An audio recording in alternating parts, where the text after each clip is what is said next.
البدع والأهواء، أهل البدع العقائدية وأهل البدع السياسية. نقول بيننا وبينكم السلف، بيننا وبينكم الكتب، كان فيقول البدع بيننا وبينكم. Dan insyaallah ta'ala pada pertemuan hari ini kita akan masuk pada fasal yang ketiga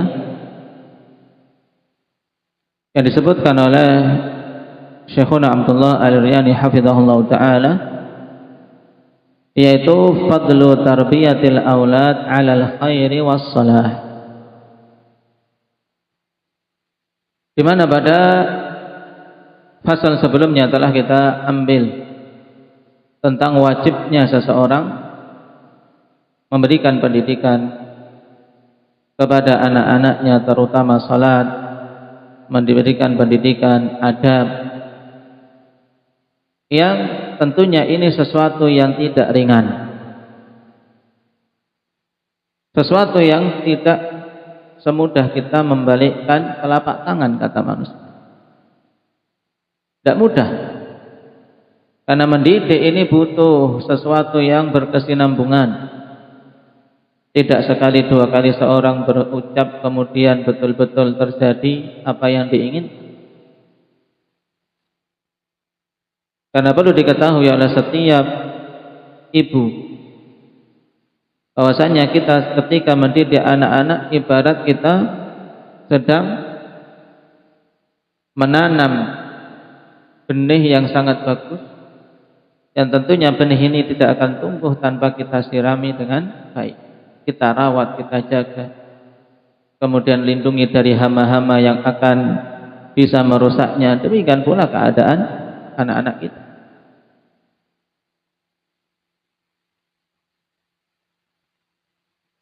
Pendidikan di dalam rumah dididik dengan pendidikan yang baik. Kemudian ketika mereka sudah mulai beranjak butuh melakukan interaksi dengan manusia, kita juga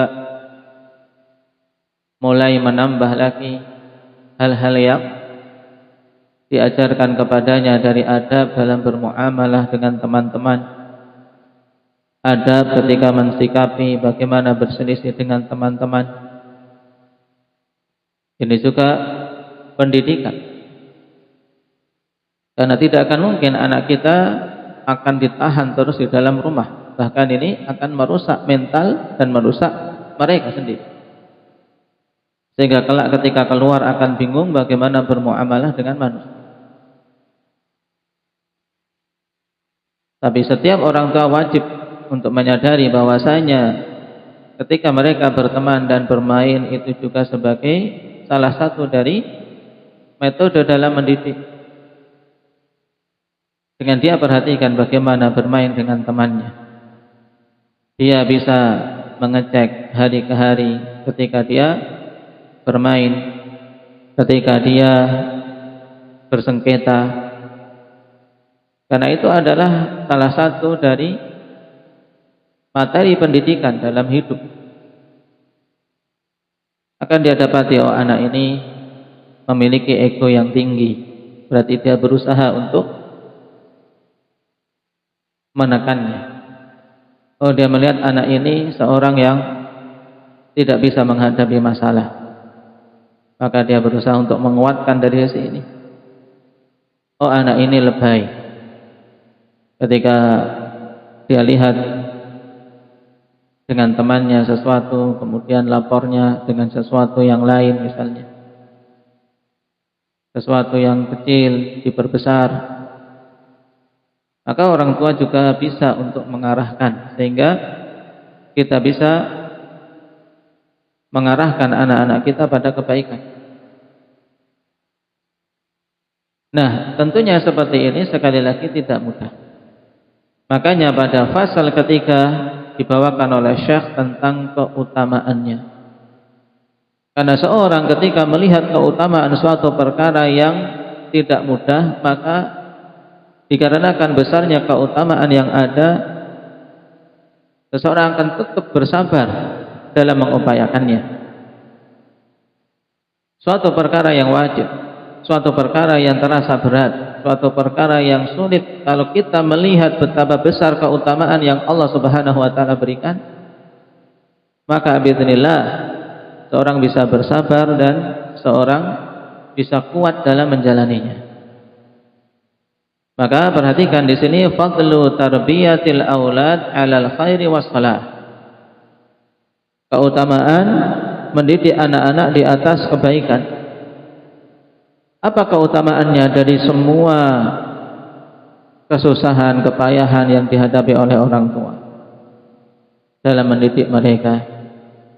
Yang terkadang juga mental orang tua, batin orang tua juga terkadang butuh untuk ditata, dikuatkan. Wa qala Allah Ta'ala walladzina yaquluna rabbana hab lana min azwajina wa dhurriyyatina qurrata a'yun waj'alna lil muttaqina imama. Dibawakan oleh Syekh ayat yang ke-74 dari surat Al-Furqan ini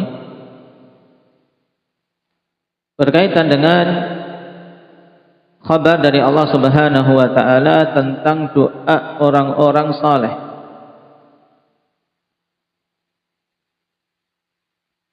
Berkaitan dengan keluarga dan anak-anaknya. Allah katakan walladzina yaqulun, dan di antara hamba-hamba Allah Subhanahu wa taala yang saleh yaitu orang-orang yang mereka mengucapkan di dalam doanya Rabbana hab lana min azwajina wa dzurriyyatina qurrata a'yun. Wahai Rabb kami, anugerahkanlah untuk kami istri-istri kami dan anak-anak keturunan kami itu sebagai qurrata a'yun, sebagai sesuatu yang menjadikan mata-mata ini berbinar, menjadikan mata-mata berbinar, senang ketika melihat mereka dan bersama dengan mereka. Waj'alna lil muttaqina imama, dan jadikan kami mencakup diri sendiri, kemudian keluarga dan anak keturunan, memohon pada Allah agar dijadikan sebagai imam bagi orang-orang yang bertakwa. Pada doa ini terkandung faedah yang besar bagi kita semua. Disebutkan oleh Al-Hafidz Ibnu Katsir rahimahullahu taala dalam tafsir beliau, yakni alladzina yas'aluna Allah an yukhrija min aslabihim wa dzurriyyatihim man yuti'uhu wa ya'buduhu wahdahu la syarikalah. Kandungan dari doa ini, ketika kita mengucapkan Rabbana hab lana min azwajina wa dzurriyyatina qurrata a'yun waj'alna lil muttaqina imama, kandungannya yaitu mereka-mereka ini memohon pada Allah Subhanahu wa taala agar keluar dari tulang-tulang sulbi mereka dan dari keturunan mereka itu orang-orang yang taat kepada Allah dan beribadah kepada Allah semata, tidak menyekutukannya. Dan diriwayatkan dari Abdullah bin Abbas radhiyallahu anhuma, ya'nuna man ya'malu bit ta'ah fatuqirru bihi a'yunuhum fid dunya wal akhirah. Minta agar dijadikan istri dan anak-anak sebagai qurrata a'yun. Kalimat ini ringkas. Kalimat ini ringkas tapi maknanya luas. Mereka memaksudkan dalam doa tersebut, kata Ibnu Abbas, untuk dijadikan istri dan anak-anak tersebut orang-orang yang taat, orang-orang yang melakukan ketaatan kepada Allah Subhanahu wa taala, sehingga mata-mata mereka berbinar dengan sebab itu, baik di dunia maupun di akhirat. Di dunia mata berbinar ketika melihat keluarga berada di atas ketaatan, keluarga di atas ta'awun dalam beribadatan, tolong menolong di atas ibadah. antara suami dan istri saling bantu-membantu dalam mengupayakan kebaikan di rumah dan bantu-membantu dalam upaya mendidik anak-anak. Tidak saling menyalahkan, tidak saling menjatuhkan. Karena tentunya perkara yang besar seperti ini keutamaannya ya butuh perjuangan. Terkadang ada permasalahan di tengah jalan. Tapi bagi orang-orang yang beriman yang memiliki harapan besar, maka mereka tidak akan mundur dari jalan tersebut, kemudian putus asa dalam mengupayakan kebaikan anak-anaknya, tidak.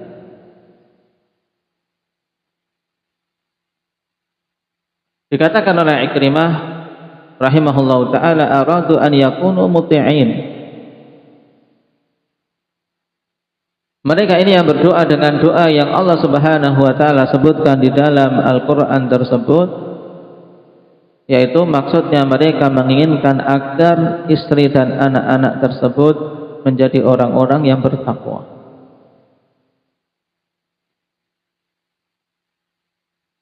Dan dikatakan oleh Imam Al-Hasan Al-Basri rahimahullah, ma syai'un aqarra li 'ainil muslim min an yara waladan aw walada waladin aw akhan aw hamiman muti'an lillahi azza wa jalla.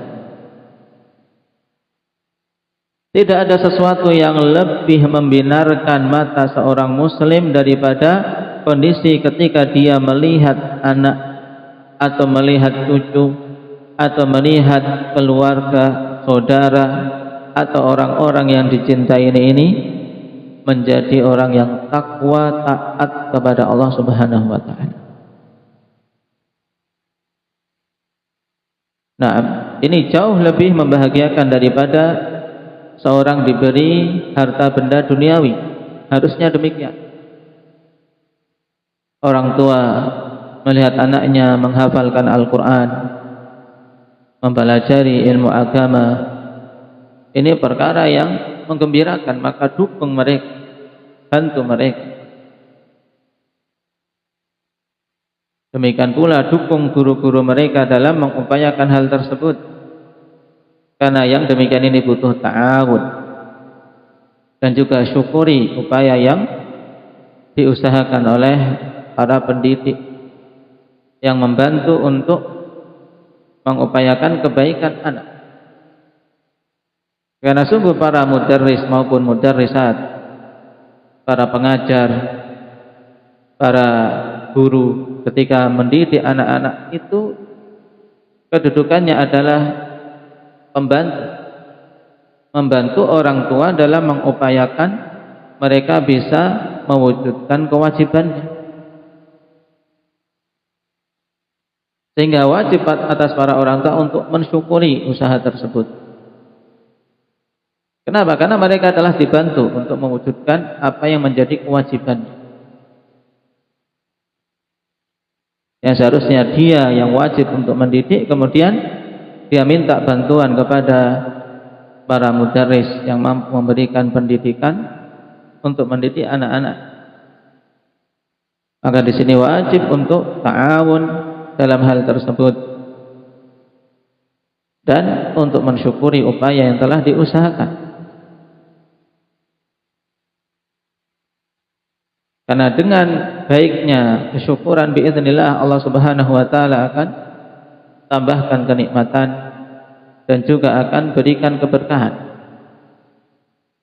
Tapi ketika yang ada adalah nukranun nikmah, mengingkari kenikmatan, atau ingkarul ma'ruf, mengingkari kebaikan-kebaikan yang diupayakan, maka yang demikian ini akan menjadi sebab tercabutnya banyak keberkahan, baik keberkahan pada anak-anak tersebut maupun pada ilmu yang didapat. Qala Ibnu Jurayj rahimahullahu taala, ya'budunaka wa yahsununa ibadataka wa la yajurruna 'alaina al-jara'id. Ibnu Jurayj ketika menafsirkan maksud doa tadi, beliau mengatakan maksudnya bahwasanya orang-orang yang berdoa tersebut memohon agar istri dan anak-anaknya dijadikan sebagai orang-orang yang beribadah kepadamu dan bagus dalam beribadah kepadamu, serta mereka tidak menjerumuskan kami ke dalam keburukan-keburukan. Anak-anak maupun istri tidak menjadikan dirinya, menjadikan suaminya kerepotan. Kalau anak-anak berarti tidak menjadikan orang tuanya repot, tidak menjadikan orang tuanya terjatuh dalam berbagai macam masalah gara-gara anak. Karena banyak anak ini menjadikan orang tua terjatuh dalam kesulitan.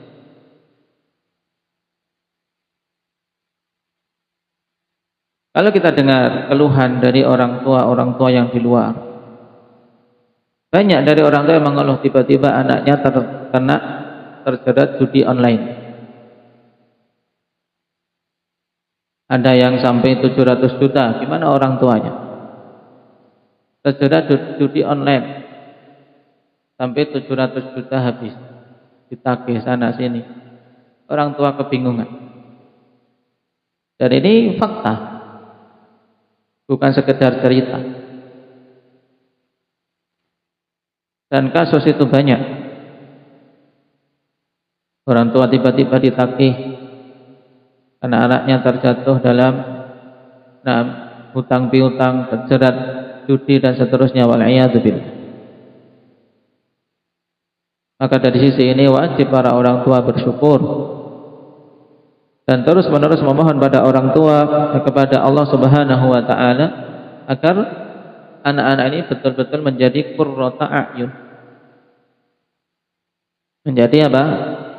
Pembinar mata-mata kita. Ketika mendengar berita, kita mendengar berita yang bagus tentang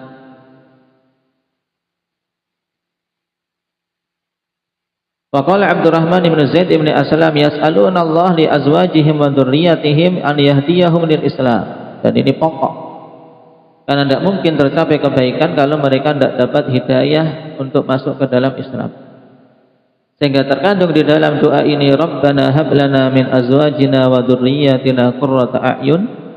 Ini adalah meminta agar istri dan anak-anaknya diberi hidayah untuk berislam.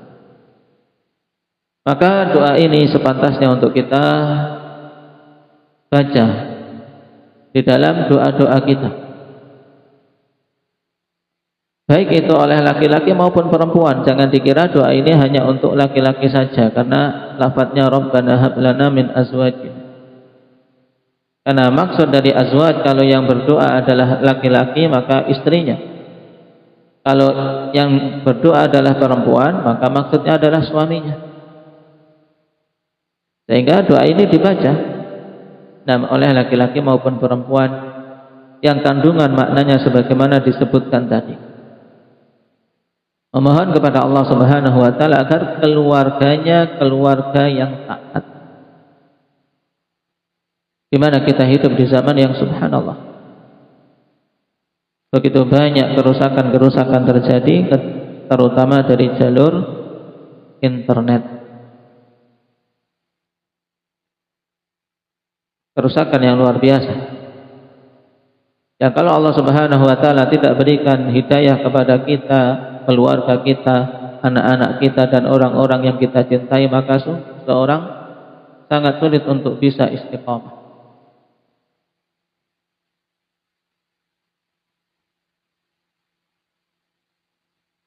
Dan dikatakan oleh Imam Sa'di rahimahullah ta'ala terkait ayat tersebut, bahwasanya maksudnya memohon kepada Allah agar istri dan anak-anak dijadikan muti'ina li rabbihim alimina amilin.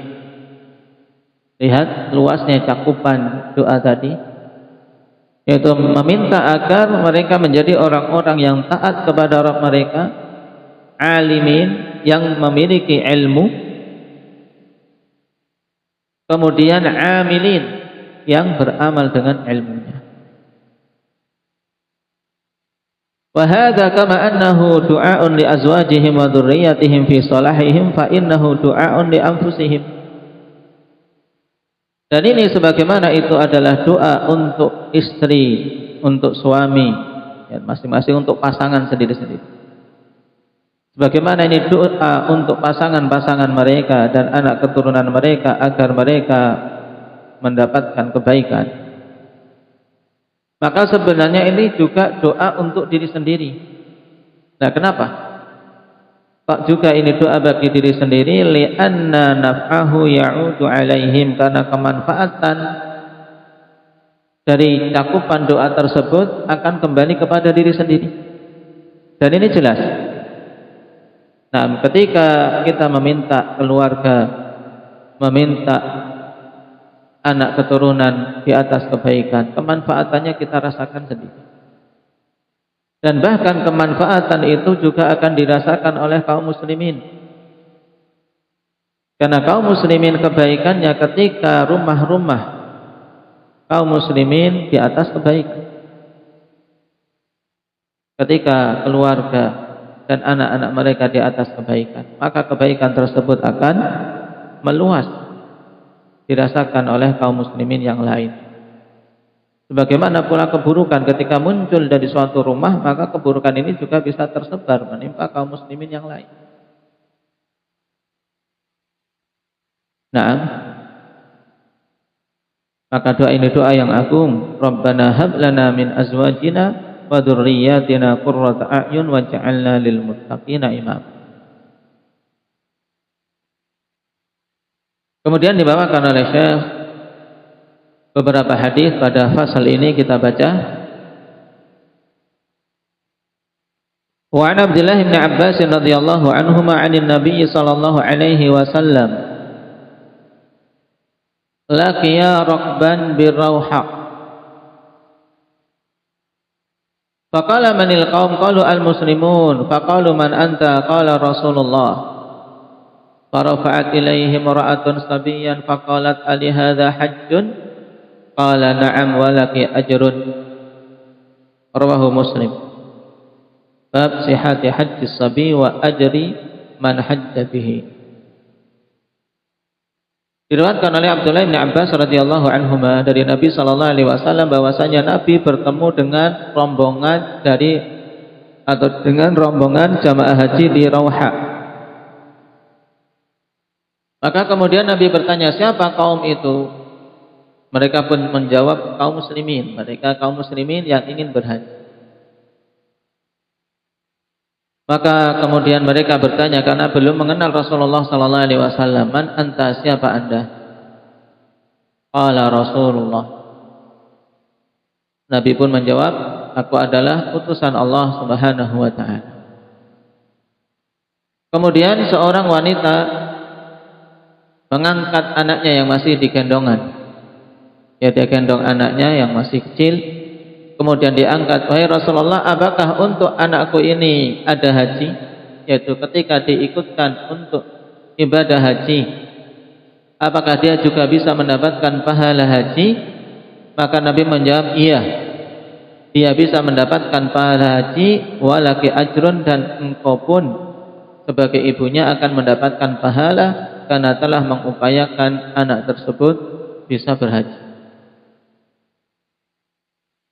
Pada hadis yang mulia ini, faedah pokok berkaitan dengan masalah pendidikan yang menjadi inti didatangkannya hadis tersebut di bab ini, yaitu bahwasanya orang tua akan mendapatkan pahala dari apa yang dia upayakan berkaitan dengan ibadah-ibadah anaknya. Dan dalam hadis tersebut, anak yang masih bayi, ketika dia diupayakan untuk berhaji bersama orang tuanya, ikut pada semua manasik haji. Nah, dan ketika ihram, orang tuanya meniatkan, karena bagi anak yang belum memayyiz, maka dia belum bisa berniat. Sedangkan kalau anak itu sudah memayyiz, maka dia sudah dibimbing untuk bisa meniatkan ketika ihram. Dan ketika amalan-amalan manasik berikutnya dia bersama dengan orang tuanya. Pada hal-hal yang tidak mampu maka diwakilkan, seperti misalnya melempar jumrah. Tidak mampu bisa diwakil. Ketika tawaf tentunya dia ikut digendong tawaf bersama dengan ibunya. Maka masuk dihitung tawaf. Ketika di Arafah maka dia dibawa ibunya untuk wukuf di sana, Mas. Maka apa yang terjadi pada anak ini, maka dia mendapatkan pahala haji, walaupun pahala haji sunnah. Adapun haji wajibnya maka belum gugur. Haji wajib bagi seorang yang telah berhaji di saat dia masih kecil, belum balik, maka belum gugur.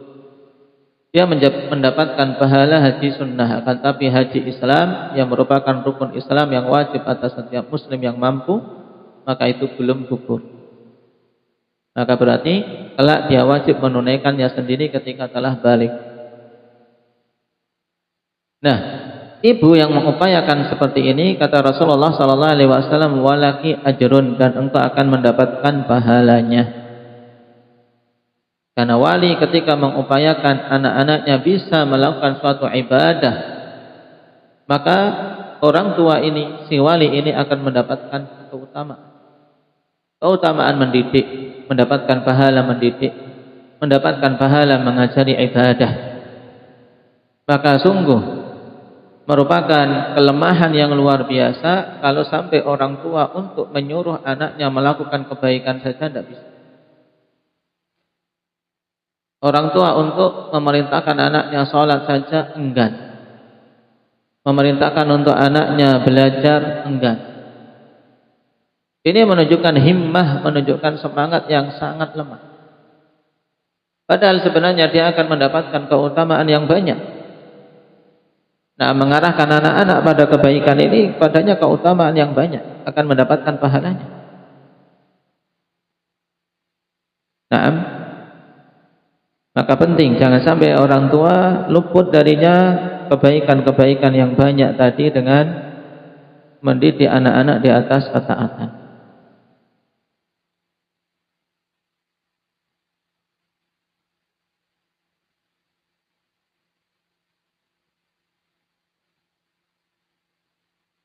Kemudian hadis yang kedua, wa an Abi Hurairah radhiyallahu anhu anna Rasulullah sallallahu alaihi wasallam qala, "Idza mata al-insanu inqata'a anhu 'amaluhu illa min thalathah.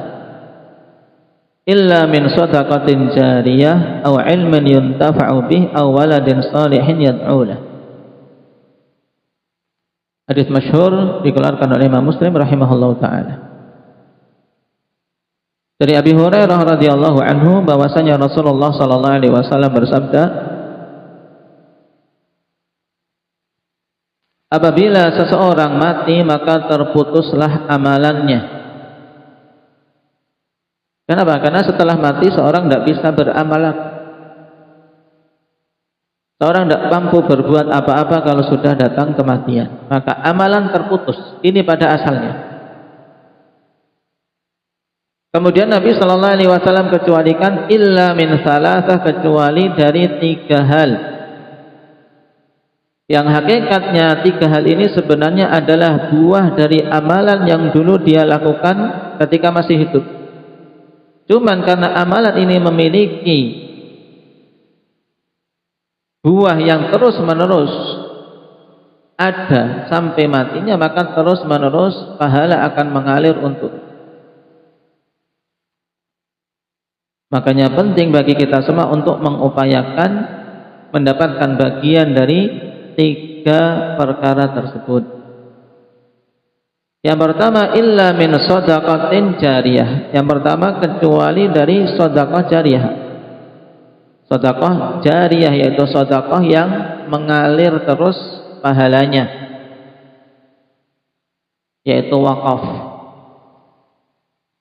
Karena wakaf, selama dimanfaatkan wakaf tersebut untuk kaum muslimin, dan sesuatu kalau sudah diwakafkan maka itu diserahkan kepada Allah, tidak boleh ditarik sampai hari kiamat. Nah, sedekah jariyah yang berupa wakaf ini pahalanya terus mengalir. akan dirasakan oleh orang yang bersedekah dengannya walaupun dia sudah menjadi tanah. Yang kedua, au ilmin yuntafa'u bih, au ilmu yang diambil kemanfaatan dengannya, yaitu ilmu yang bermanfaat. Mudah, ilmu yang manusia mengambil kemanfaatan dari ilmu tersebut, ilmu yang diajarkan sehingga orang beramal dengan pengajarannya, ilmu yang disampaikan kepada manusia sehingga manusia yang tadinya tidak tahu menjadi tahu, yang tadinya tidak mengetahui tata cara ibadah yang benar kemudian menjadi tahu, dan seterusnya. Nah, ilmu yuntafa'u bih, ilmu yang bermanfaat, ini juga menjadikan orang yang mengajarkannya akan terus-menerus mendapatkan aliran pahala walaupun dia sudah berada di dalam kuburnya. Dan perkara kedua ini termasuk di antara perkara yang tidak butuh modal duit, tapi modalnya ilmu. Sampaikan, butuh ada keuletan, butuh ada kesungguhan. Maka kepada para ummahat, mereka punya peluang untuk masuk pada hal ini dengan apa? Dengan mengajarkan kebaikan-kebaikan pada anak-anaknya. Itu juga ilmu. Nah, mengajari adab juga ilmu, mengajari anak wudu ilmu. Kan perkara-perkara ini kan perkara yang sampai mati akan mereka amalkan. Mengajari mereka sholat terus-menerus, diawasi sholatnya bagaimana sampai bagus. Jangan cepat puas. Ini juga penyakit yang terkadang menimpa banyak para orang tua, yaitu cepat merasa puas sehingga setelah itu teledor. Jangan cepat merasa puas, jangan cepat merasa bangga dengan apa yang didapat, yang dilihat pada anak-anaknya. Karena usaha kita belum selesai sampai mengantarkan anak-anak kita betul-betul istiqomah di atas jalan Allah Subhanahu wa taala. Naam, sampai mereka dewasa, sampai mereka berkeluarga, bahkan naam, sampai mereka mati di atas keistiqomahan. Dan sebelum itu juga kita sendiri. Jangan sampai puas dengan diri sendiri sampai seseorang bisa istiqomah dan mati di atas Islam dan sunnah.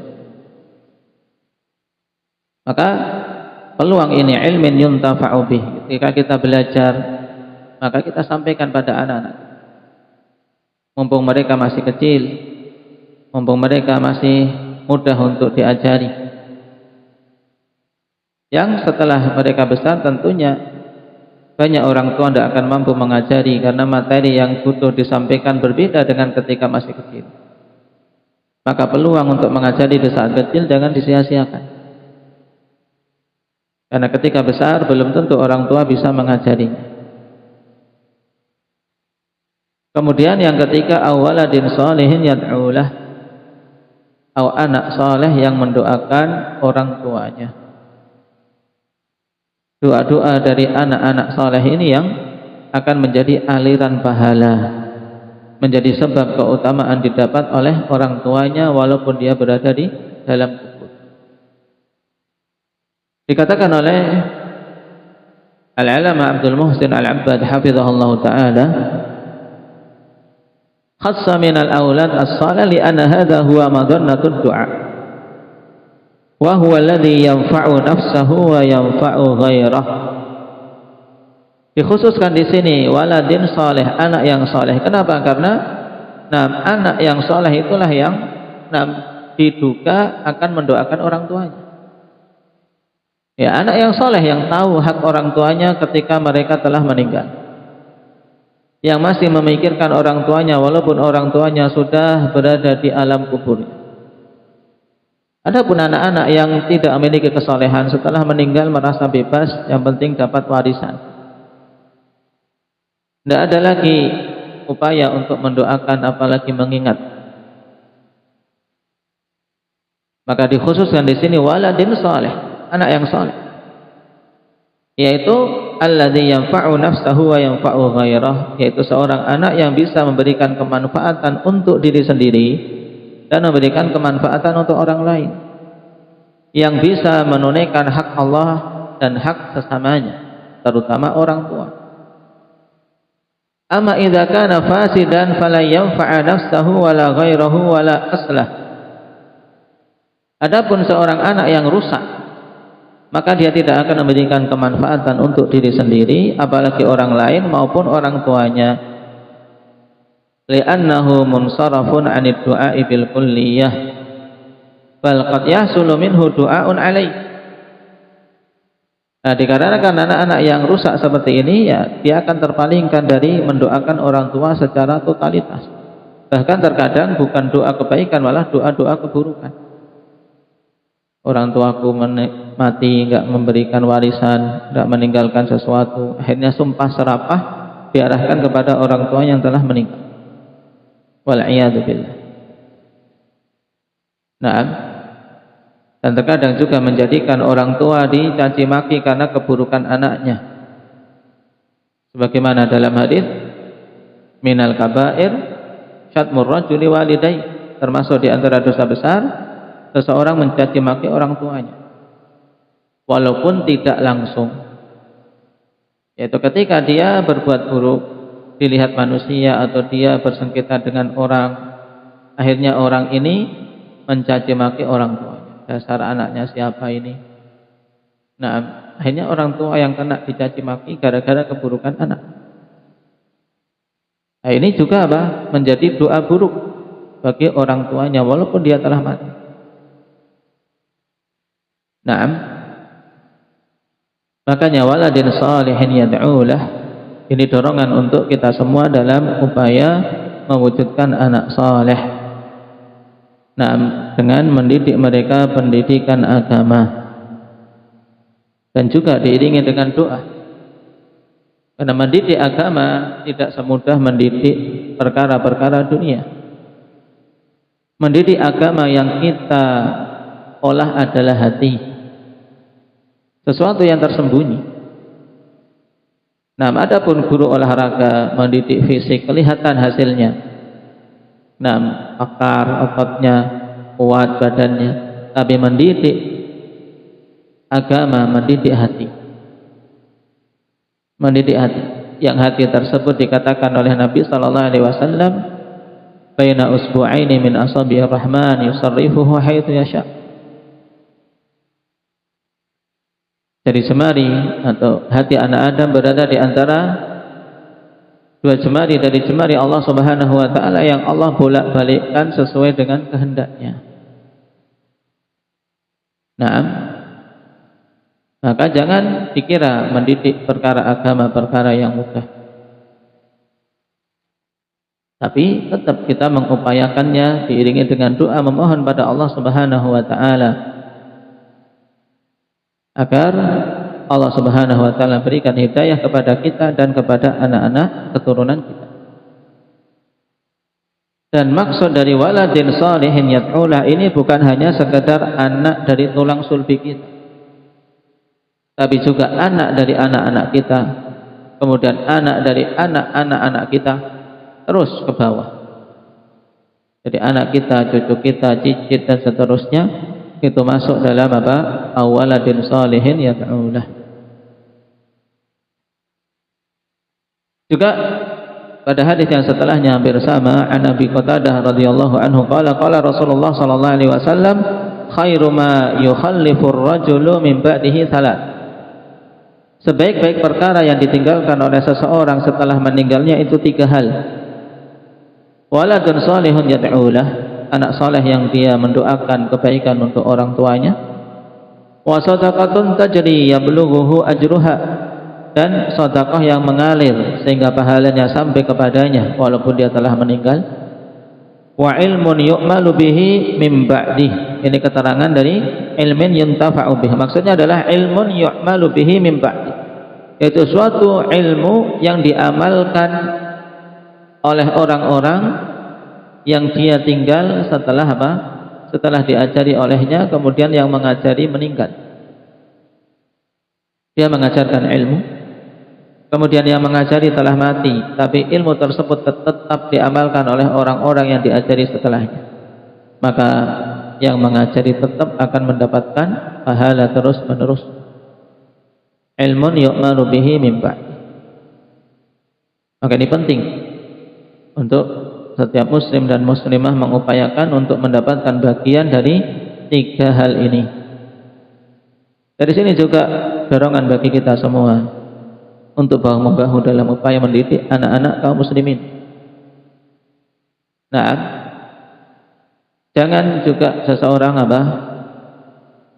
memiliki sifat yang penting anakku baik. Karena sifat seperti ini terkadang malah menjadikan keburukan bagi anak-anak kita. Tapi kuatkan sifat rahmah, sebagaimana kita menginginkan anak-anak kita baik, juga berupaya menginginkan anak-anak saudara-saudari kita juga di atas kebaikan. Apalagi terkhusus ahli sunnati wal jamaah, salafiyun, yang keadaan mereka keadaan terasing di setiap tempat. Yang mengenal manhaj yang hak ini, mereka dalam kondisi terasing.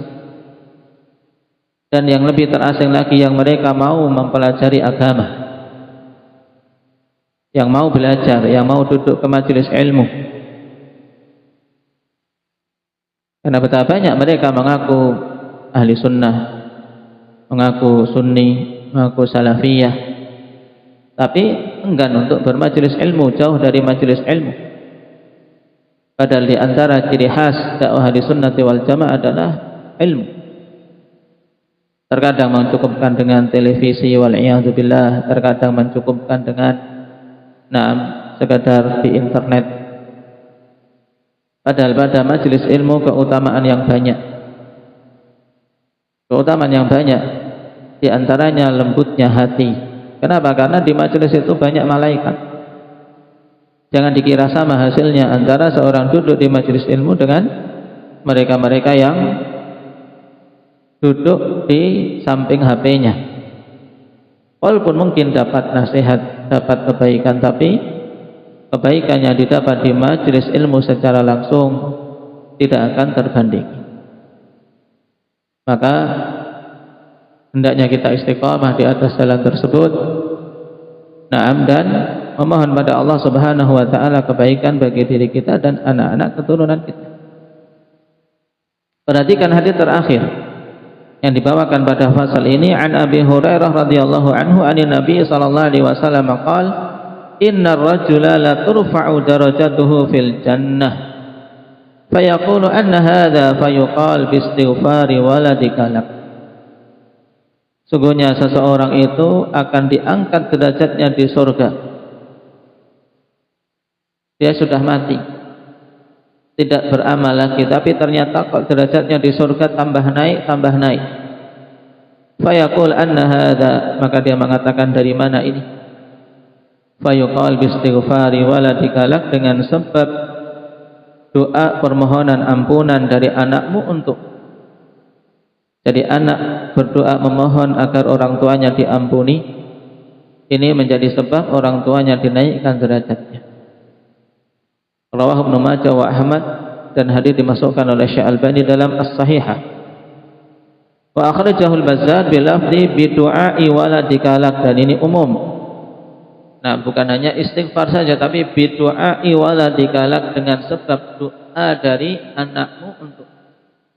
Anak mendoakan kebaikan untuk orang tuanya. Dan di antara perkara pokok bagi orang tua yang dibutuhkan setelah meninggalnya adalah apa? Pengampunan dan rahmat. Doa yang masyhur, yang mudah, Rabbighfirli wa liwalidayya warhamhuma kama rabbayani shaghira. Dan sampai luput dalam doa-doa kita di hari-hari kita yang kita lalui ini. Kenapa? Karena kemanfaatannya sangat dirasakan oleh orang tua kita yang telah meninggal. Dan semangatnya kita saat ini dalam mendoakan orang tua juga menjadi sebab nanti adanya anak keturunan kita yang mendoakan kebaikan untuk kita. Atau orang-orang yang juga Allah Subhanahu wa taala arahkan untuk hati-hatinya mendoakan diri kita. Naam. Taib, ini fasal yang ketiga yang menunjukkan betapa utamanya, betapa besar fadilah dan betapa banyak pahala yang akan dicapai oleh siapa saja mengajarkan kebaikan, dan terkhusus di sini orang tua yang mengajarkan kebaikan kepada anak-anaknya. Nah, maka jangan sampai seorang melemah. Nah, dalam hal ini, ketika dia melemah pada hal tersebut, ya kerugian yang akan didapati. Pendidikan awal dia upayakan, kemudian ketika dia tidak mampu mendidik, maka berupaya untuk menyerahkan kepada mereka-mereka yang bisa mendidik dan mengajari, dengan terus-menerus ta'awun, saling tolong-menolong dengan apa? Dengan pihak-pihak yang bersama dengan dia mendidik anak-anaknya. Karena tanpa ta'awun perkara yang besar ini tidak akan terwujud. Perkara besar untuk apa? Mencetak anak-anak keturunan yang saleh di atas ketaatan kepada Allah Subhanahu wa taala di zaman yang begitu banyak fitnah, di zaman yang begitu banyak perkara yang menjadikan anak-anak terpalingkan dari kebaikan. Jangan dikira setiap anak yang sudah mondok kemudian pulang bisa istiqomah. Bahkan jangan dikira setiap anak kalau sudah hafal Al-Quran kemudian jaminan istiqomah. Tidak. Betapa banyak mereka yang sudah menyelesaikan hafalan Al-Quran, pulang kemudian karena tidak dijaga dari lingkungan yang buruk. Nah, sudah hafal Al-Quran, akhirnya Al-Qurannya hilang, futur, tidak belajar, bahkan bergaul dengan anak-anak yang tidak taat kepada Allah Subhanahu wa taala. Sebagiannya berat, untuk ke masjid saja berat. Nah, maka ini harus menjadi apa? Menjadi keprihatinan bagi setiap orang tua, dan menjadi perkara yang mendorong kita untuk banyak berdoa kepada Allah Subhanahu wa taala dengan doa yang disebutkan di awal fasal. Rabbana hab lana min azwajina wa dzurriyyatina qurrata a'yun waj'alna lil muttaqina imamah. Naam, telah kita ketahui tadi cakupan dari doa tersebut yang begitu luas. Naam, barakallahu fikum. Kita cukupi sekian. Nasallallahu at-taufiq lima yuhibbuhu wa yardahu. Walhamdulillahirabbil alamin.